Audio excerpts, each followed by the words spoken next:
नमस्कार।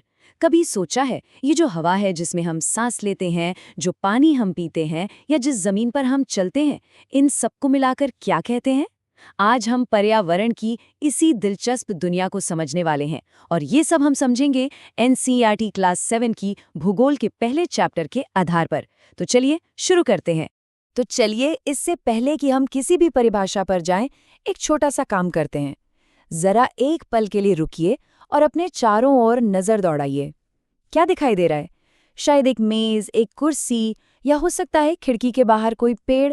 आसपास कुछ लोग भी होंगे, है ना?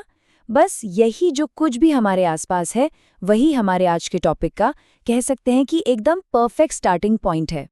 तो एकदम आसान भाषा में कहें तो पर्यावरण क्या है? अरे बस वो सब कुछ जो हमारे चारों तरफ है।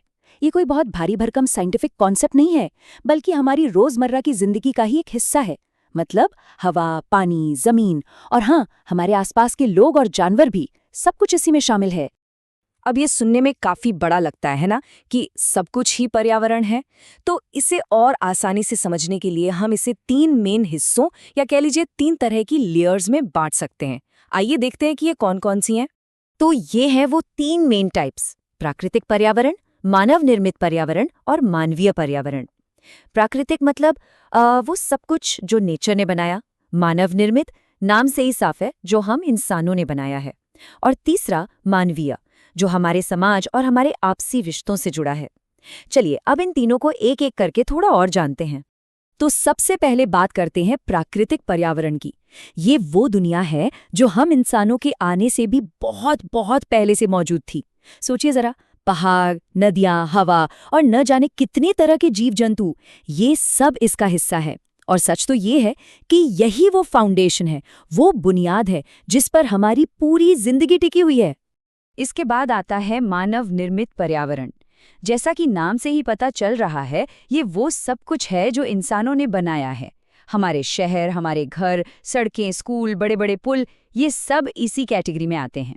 और ये दिखाता है कि कैसे हम लोगों ने अपनी ज़रूरतों के हिसाब से अपने आसपास की प्राकृतिक दुनिया को बदला है, उसे एक नया रूप दिया है।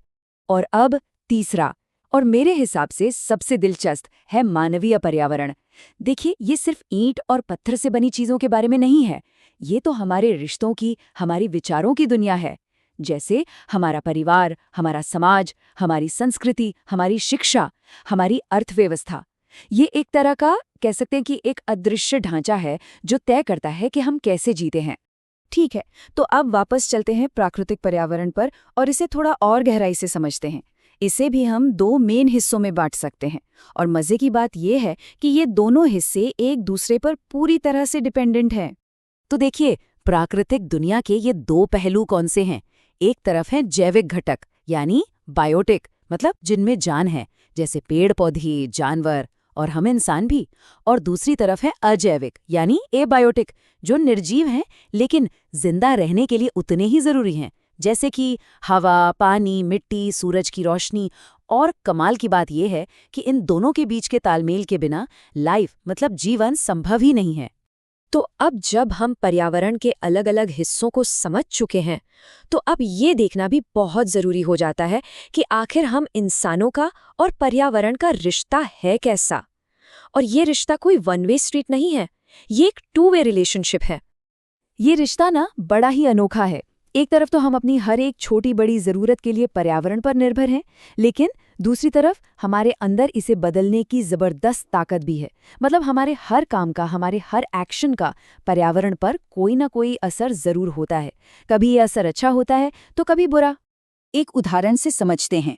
जैसे मान लीजिए, जब पेड़ काटे जाते हैं तो ये सिर्फ कुछ पेड़ों का कटना नहीं है, इसका असर बहुत गहरा होता है। इससे मिट्टी का कटाव होता है, न जाने कितने जानवरों के घर छिन जाते हैं और हवा की क्वालिटी भी खराब होती है। ये एक नेगेटिव इम्पैक्ट का एक बिल्कुल साफ उदाहरण है। लेकिन जैसा कहते हैं, हर सिक्के का दूसरा पहलू भी होता है। जब हम एक पेड़ लगाते हैं तो हम सिर्फ एक पौधा नहीं लगा रहे होते, नहीं, हम हवा को साफ करने में मदद कर रहे होते हैं, जमीन को और उपजाऊ बना रहे होते हैं और नेचर के उस बैलेंस को फिर से बनाने में अपना छोटा सा योगदान दे रहे होते हैं। और यही बात हमें हमारे अगले और शायद सबसे जरूरी पॉइंट पर लेकर आती है, और वो है बैलेंस, यानी संतुलन।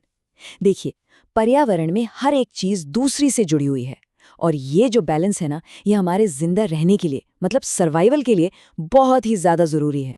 जरा एक पल सोचिए, हमारी सबसे बेसिक जरूरतें क्या हैं? सांस लेने के लिए साफ हवा, पीने के लिए पानी और खाने के लिए भोजन। ये तीनों की तीनों चीजें हमें कहाँ से मिलती हैं? सीधे सीधे पर्यावरण से। तो ये कहना गलत नहीं होगा कि इसके बिना तो हमारा अस्तित्व ही मुमकिन नहीं है। बस इसीलिए प्राकृतिक और मानव निर्मित इन सभी घटकों के बीच एक हेल्दी बैलेंस बनाए रखना बहुत बहुत जरूरी है।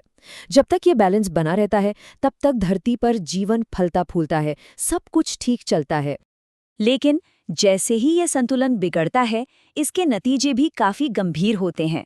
जो हम प्रदूषण देखते हैं, क्लाइमेट चेंज की बात करते हैं या फिर बाढ़ और सूखे जैसी जो प्राकृतिक आपदाएं आती हैं, ये सब कहीं ना कहीं उसी बिगड़े हुए बैलेंस का ही नतीजा है। तो इस पूरे चर्चा का निचोड़ क्या है? इसका सार क्या है? सिंपल है, पर्यावरण हमसे कोई अलग चीज नहीं है, ये हमारे जीवन का आधार है, हमारी फाउंडेशन है। अगर इस पूरे टॉपिक को बस एक लाइन में समेटना हो तो ये एक छोटा सा फॉर्मूला याद रखा जा सकता है। पर्यावरण बराबर है प्रकृति प्लस हम इंसान प्लस हमारी बनाई हुई चीजें। सिंपल। तो ये सब जानने के बाद एक सवाल तो हम सबके सामने आके खड़ा हो ही जाता है। जब हम ये समझ चुके हैं कि पर्यावरण हमारे लिए कितना ज़रूरी है और हमारा इस पर कितना गहरा असर पड़ता है, तो सवाल ये है कि हम सब मिलकर इसे सेफ और हेल्दी रखने के लिए क्या कर सकते हैं। ये एक ऐसा सवाल है जिस पर हम सभी को सोचने की ज़रूरत है।